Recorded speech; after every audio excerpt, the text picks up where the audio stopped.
Hi everybody, this is Kelly with the Field House Museum here with this week's latest installment of our poetry series.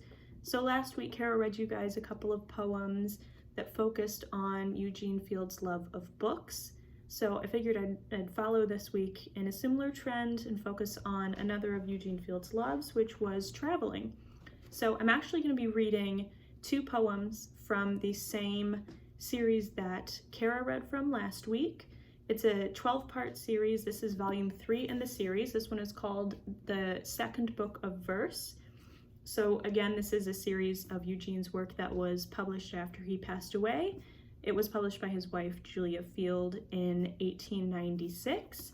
So the two poems I'm going to be reading today, again, focus on travel. So they're similar in that respect, of course, but a little bit disparate in their message. So the first is sort of nostalgic, recognizing a place for what it was years and years ago, and seeing how your imagination of what that place looked like sort of maybe doesn't really live up to what you're seeing now. And then the next one is a little bit lighter and sort of demonstrates that the world isn't quite as big as we sometimes think it is. So I'll get started here. So this first one is called St. Martin's Lane. St. Martin's Lane winds up the hill and trends a devious way. I walk therein amid the din of busy London day. I walk where wealth and squalor meet, and think upon a time when others trod this saintly sod and heard St. Martin's chime. But when those solemn bells invoke the midnight slumberous grace, the ghosts of men come back again to haunt that curious place.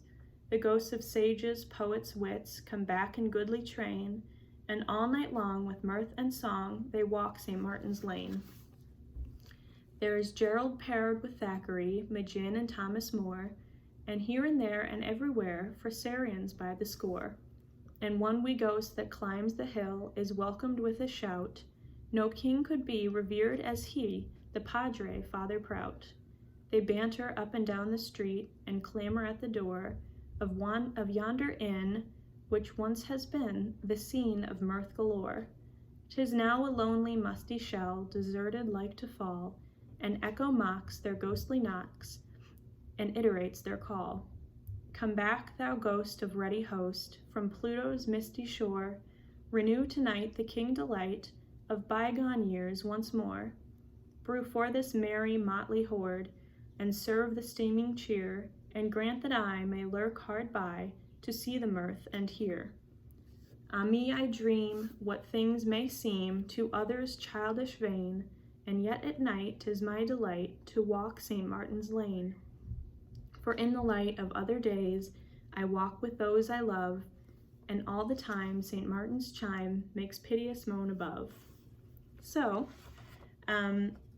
again, something pretty nostalgic about that one, I think, and definitely Eugene, one of his trips to Europe and sort of London specifically, sort of recognizing what London has brought to him in the past with some of the figures he mentioned, and I'm sure influenced him not only personally but professionally as well.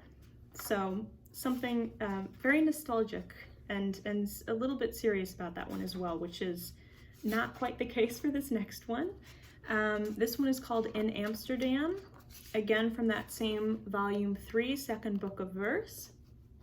So this one, again, In Amsterdam. Meneer Hans Vanderbloem has got a Magen in Kalverstraat, where one may buy for sorted gold wares quaint and curious, new and old. Here are antiques galore, the jewels which Dutch monarchs wore, swords, teacups, helmets, platters, clocks, bright Dresden jars, dull Holland crocks, and all those joys I might rehearse that please the eye but wreck the purse. I most admired an ancient bed with ornate carvings at its head, a massive frame of dingy oak, whose curious size and mold bespoke prodigious age. How much? I cried. 1,000 guildens, Hans replied. And then the honest Dutchman said, a king once owned that glorious bed. King Fritz der Vorst, of blessed fame, had owned and slept within the same. Then long I stood mutely gazed, by reminiscence splendor stazed. Had I bought it right away, had I the wherewithal to pay, but lacking of the needed pelf, I thus discoursed within myself, O happy Holland, where's the bliss that can approximate to this, possession of the rare antique which maniacs hanker for and seek? My native land is full of stuff that's good but is not old enough. Alas, it has no oaken beds, wherein have slumbered royal heads, no relic on whose face we see the proof of grand antiquity. Thus reasoned I a goodly spell, until perchance my vision fell upon a trademark at its head of Fritz Divorce's old oaken bed. A rampant wolverine, and round this strange device these words I found: Patent antique, Berkey and Gay, Grand Rapids, Michigan, USA.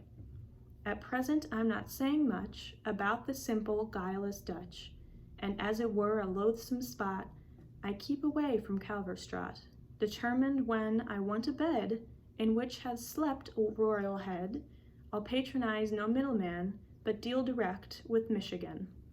So, definitely lighter than the last one, I think, not so looking to the past.